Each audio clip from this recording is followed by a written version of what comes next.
नमस्कार दोस्तों, बहुत बहुत स्वागत है आप लोगों का सिंपल एजुकेशन में।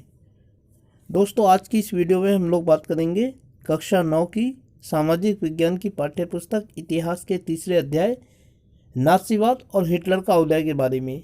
और इस अध्याय के 5वें खंड आम जनता और मानवता के खिलाफ अपराध के बारे में हम बातचीत करेंगे आज की इस वीडियो में। दोस्तों, यह इस अध्याय की 5वीं और आखिरी वीडियो है। इससे पहले 4 वीडियो में हम विभिन्न वीडियोस के माध्यम से इस अध्याय के विभिन्न खंडों का अध्ययन कर चुके हैं। यदि उन वीडियोस को आपने नहीं देखा है दोस्तों, तो आप उन वीडियो को ज़रूर देखिएगा। मैं उन सभी वीडियो का लिंक इस वीडियो के डिस्क्रिप्शन बॉक्स में अपलोड कर दूंगा, ताकि आपको उन वीडियोस को ढूंढने के लिए किसी भी प्रकार की कोई मशक्क़त ना करनी पड़े। इसके अलावा दोस्तों, इस वीडियो की डिस्क्रिप्शन से आप तमाम नोट्स को डाउनलोड करके पढ़ना ना भूलें। डाउनलोड आप इसलिए कर सकते हैं क्योंकि आप जब चाहें जिधर चाहें उन नोट्स का अध्ययन कर सकते हैं। तो चलिए दोस्तों, बिना वक्त ज़ाया किए हुए हम लोग आरंभ करते हैं अपनी आज की इस वीडियो में आम जनता और मानवता के खिलाफ अपराध के बारे में अपना अध्ययन। दोस्तों, अब तक की अपनी परिचर्चा में हमने देखा था कि जर्मनी को हिटलर दुनिया का सबसे ताकतवर देश बनाना चाहता था, और इस प्रक्रिया में उसने यह चाहा था कि जर्मनी में केवल शुद्ध आर्य जर्मन आर्य मूल के लोग ही रहें। बाकी जिन लोगों को वह अवांछित मानता था उन सबको एक एक करके उसने मौत के घाट उतार दिया था। इसमें जो सबसे ज़्यादा दयनीय स्थिति थी, जो बदकिस्मत लोग थे, वो सबसे ज़्यादा यहूदी थे, क्योंकि यहूदियों को न केवल अवांछित माना गया बल्कि उनको बड़ी संख्या में मौत के घाट भी उतारा गया। अब लेकिन दोस्तों, सवाल ये उठता है कि नाज़ीवादी शासन के अंतर्गत आम लोग यहूदियों के बारे में क्या सोचते थे। तो इस संबंध में दोस्तों हम कह सकते हैं कि नाज़ीवादी शासन के अंतर्गत यहूदी लोगों के खिलाफ जिस प्रकार की नकारात्मकता का प्रचार किया गया और इसके लिए मीडिया प्रचार साधनों का भरपूर मात्रा में उसका इस्तेमाल किया गया, उसके कारण यहूदियों के बारे में एक तरह की नकारात्मकता जर्मनी के लोगों में फैल गई थी। यहाँ तक कि जो सामान्य लोग थे वो यहूदियों से नफरत करने लगे थे। यदि कभी सामान्य जिंदगी में, सामाजिक जीवन में आम लोगों का यहूदी लोगों से आमना सामना हो जाता था तो वो लोग गुस्से से भर आते थे। उनके मन में यहूदियों के प्रति नफरत भर आती थी। यहाँ तक कि उन लोगों ने यहूदी लोगों के घरों के बाहर विभिन्न प्रकार के निशान भी लगा दिए थे, ताकि उन्हें ये बात पता रहे कि ये घर यहूदियों के हैं और इनसे उन्हें ना तो किसी भी प्रकार का संबंध रखना है, बल्कि इनसे उन्हें बचकर निकलना है। इसके अलावा दोस्तों, जिन पड़ोसियों पर उन लोगों को शक था, आम जर्मन नागरिकों को जिन लोगों पर शक था, उनके बारे में भी उन्होंने पुलिस को सूचना देना प्रारंभ कर दिया था। ऐसे लोगों को जो यहूदियों के खिलाफ और अवांछित लोगों के प्रति नकारात्मकता की भावना से भर चुके थे, ऐसे लोगों को ये यकीन हो चुका था कि सिर्फ नाज़ीवादी शासन ही ऐसा था जो जर्मनी को तरक्की की पटरी पर वापस लेकर आ सकता था। इस प्रकार हम देखते हैं दोस्तों कि हिटलर के नाज़ीवादी शासन के अंतर्गत यहूदियों तथा अवांछित लोगों के प्रति जो नकारात्मकता की भावना फैलाई गई थी, बहुत सारे लोग उस भावना से प्रेरित हो गए थे, उस नकारात्मकता के रंग में ढल गए थे, और उसी अनुरूप उन्होंने अपना व्यवहार यहूदियों तथा अवांछित लोगों के प्रति करना प्रारंभ कर दिया था, जैसा हिटलर चाहता था। दोस्तों, आप लोगों की पाठ्यपुस्तक में पेज नंबर 71 पर ये एक स्रोत दिया गया है, जिसके माध्यम से हम इस बात को जानेंगे कि आम लोग किस तरीके से नाज़ीवादी शासन को उम्मीद के एक नए किरण के रूप में देखने लगे थे। यह जो स्रोत है वो नाज़ीज़ ए वार्निंग फ्रॉम हिस्ट्री नाम की पुस्तक से लिया गया है, और इसको लॉरेंस रीस ने लिखा था। अपनी इस किताब के लिए उन्होंने नाज़ीवादी शासन के अंतर्गत जीवन जीने वाले तमाम तरह के लोगों से बातचीत की थी और जाना था कि नाज़ीवादी शासन के अंतर्गत उनके अपने क्या अनुभव थे।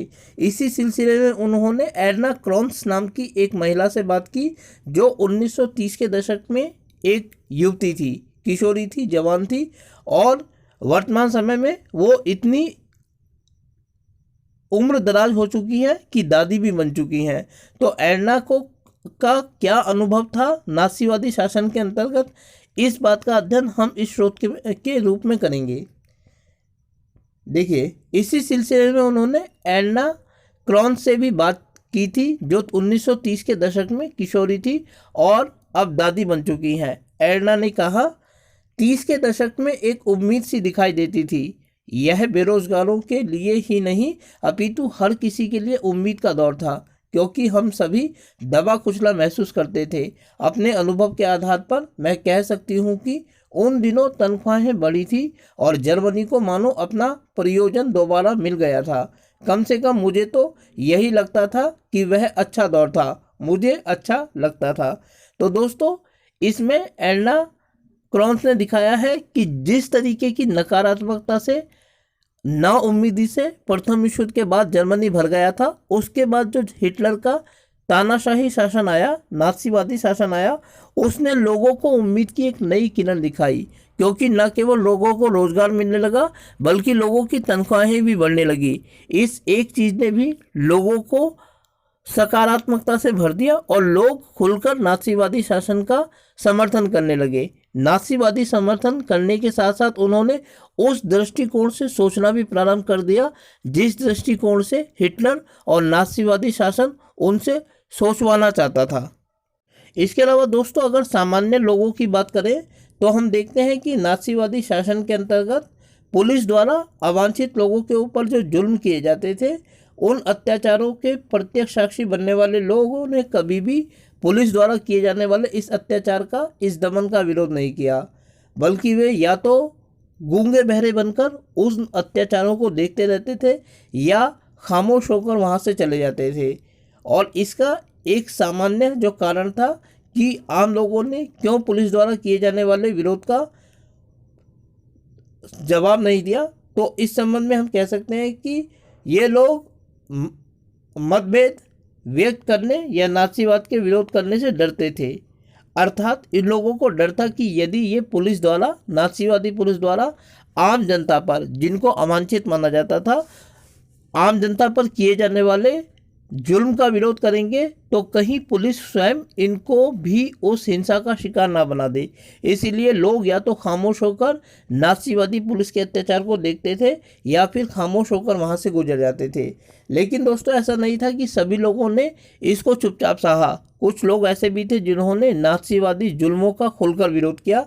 ऐसा ही एक व्यक्ति निम्यूलर पादरी थे। उन्होंने गेस्टापो द्वारा किए गए अत्याचारों का खुलकर विरोध किया और उन्होंने अपने कविताओं के माध्यम से, लेखों के माध्यम से आम जनता, खास तौर पर अवांछित लोग और अवांछित लोगों में भी विशेष तौर पर यहूदी लोगों पर गेस्टापो द्वारा किए जाने वाले अत्याचारों का विरोध किया। दोस्तों, आपकी पाठ्यपुस्तक में एक उदाहरण दिया गया है उनकी कविता का। इस कविता के माध्यम से आप देखेंगे कि किस तरीके से उन्होंने, निम्यूलर ने, नासीवादी अत्याचारों के खिलाफ आवाज़ उठाई। दोस्तों, ये निम्यूलर द्वारा लिखी गई कविता का एक अंश है जो आपकी पाठ्यपुस्तक के प्रश्न नंबर 71 अर्थात 71 पर दिया गया है। इस कविता के माध्यम से हम देखेंगे कि निम्यूलर जैसे पादरी लोगों ने किस तरीके से नासीवादी जुल्मों का प्रतिकार किया अपने लेखों के माध्यम से। तो चलिए हम शुरू करते हैं और देखते हैं इस कविता में क्या लिखा है। पहले वे कम्युनिस्टों को ढूंढते आए, मैं कम्युनिस्ट नहीं था इसलिए मैंने कुछ नहीं कहा। फिर वे सोशल डेमोक्रेट्स को ढूंढते आए, मैं सोशल डेमोक्रेट नहीं था इसीलिए चुप रहा। इसके बाद वे ट्रेड यूनियन वालों को ढूंढने आए पर मैं ट्रेड यूनियन में नहीं था। और फिर वे यहूदियों को ढूंढते आए लेकिन मैं यहूदी नहीं था इसीलिए मैंने कुछ नहीं किया। फिर अंत में जब वह मेरे लिए आए तो वहाँ कोई और नहीं बचा था जो मेरे साथ खड़ा हो सके। अर्थात उन्होंने बताया है, निम्यूलर ने, कि एक एक करके नासीवादी शासन ने किन लोगों को अपनी हिंसा का शिकार बनाया। सबसे पहले कम्युनिस्टों को खात्मा किया गया और उसके बाद सोशल डेमोक्रेट्स का और उसके बाद ट्रेड यूनियन वालों का और अंत में यहूदियों का। जैसे जैसे नासीवादी शासन ने इन लोगों के ऊपर अपने जुल्म उठाए, वैसे वैसे लोग ख़त्म होते चले गए। और अंत में जब पादरी वर्ग का नंबर आया तो तब तक कोई और उनका साथ देने के लिए नहीं था जो उनके साथ मिलकर नासीवादी शासन का विरोध कर सके। इस प्रकार हम देखते हैं कि निमोलर के अनुसार कि एक एक करके जर्मनी के सामाजिक वर्गों का खात्मा कर दिया गया, उन लोगों का जिनको हिटलर अपने शासन के लिए खतरा समझता था या जिनको वह अवांछित मानता था। दोस्तों, अब अगला सवाल ये उठता है कि नासीवादी शासन के अंतर्गत खुद यहूदी लोग अपने बारे में क्या सोचते थे, क्योंकि अब तक की अपनी परिचर्चा में हमने देखा है कि हिटलर सबसे ज़्यादा नापसंद यहूदी लोगों को करता था और इसलिए उसने बड़ी मात्रा में यहूदी लोगों के प्रति नकारात्मकता फैलाई और बड़ी मात्रा में उनको मौत के घाट उतारा। तो यहूदी लोग खुद अपने बारे में क्या सोचते थे, इस संबंध में शार्लट बैरोट नाम के एक विद्वान ने उस समय चोरी छिपे लोगों के सपनों को अपनी डायरी में दर्ज किया था और बाद में उन्होंने इस डायरी को एक किताब के रूप में प्रकाशित किया। इस किताब का जो नाम था वो थर्ड राइक ऑफ ड्रीम्स था। इस किताब के अध्ययन से हम जानते हैं कि जिस तरीके की छवि को मीडिया के माध्यम से नाजीवादी शासन के अंतर्गत यहूदी लोगों के बारे में गढ़ा था कि वे धन के लालची होते हैं, उनकी नाक टेढ़ी होती है और वो काली आंखों वाले, काले बालों वाले होते हैं, इसी तरीके की छवि को वो लोग अपने बारे में जानने लगे थे और ये चीज़ें उनको सपने में भी दिखाई देती थी। अर्थात ये नकारात्मकता सकारात्मक सपनों में भी उनका पीछा नहीं छोड़ती थी। इस प्रकार शार्लट बैरोट ने दिखाया है कि एक बिंदु के बाद जिस नकारात्मकता का प्रचार हिटलर के द्वारा यहूदी लोगों के लिए किया गया, एक बिंदु के बाद यहूदी खुद भी उनको अपने बारे में सच मानने लगे। चलिए दोस्तों, आगे बढ़ते हैं और देखते हैं महाध्वंस या हॉलोकास्ट के बारे में जानकारियाँ। दोस्तों, आज पूरी दुनिया नासीवादी शासन के अंतर्गत, जर्मनी के शासन में हिटलर के शासन के अंतर्गत अवांछित लोगों और ख़ास तौर से यहूदियों के ऊपर जो किए गए जुल्मों के बारे में जानती है।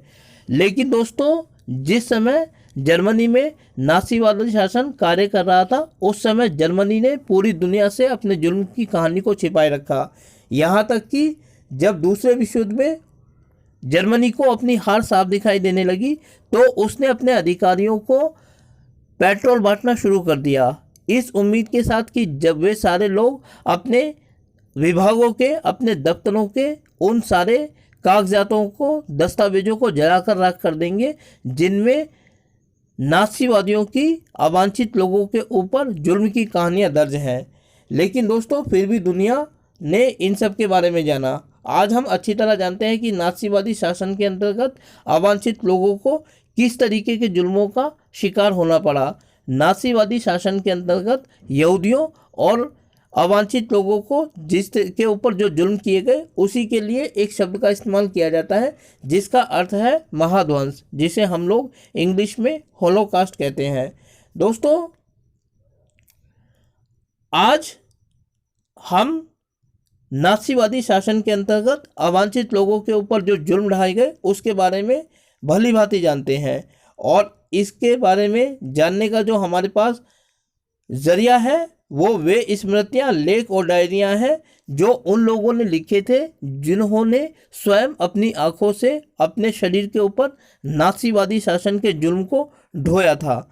तो इस प्रकार दोस्तों, जो लोग बचे रहे नासीवादी शासन से, हिटलर के जुल्मों से किसी प्रकार अपने आप को बचा सके, उन लोगों के स्मृतियों ने, निजी लेखों ने पूरी दुनिया में नासीवादी शासन की अत्याचारों की कहानी बयान की और यही हम इन लोगों की विश्व को देन कह सकते हैं कि इतने जुल्मों को सहने के बावजूद भी उन लोगों ने दुनिया के सामने नासीवादी शासन के नकारात्मक चेहरे को निकालकर सामने रखा।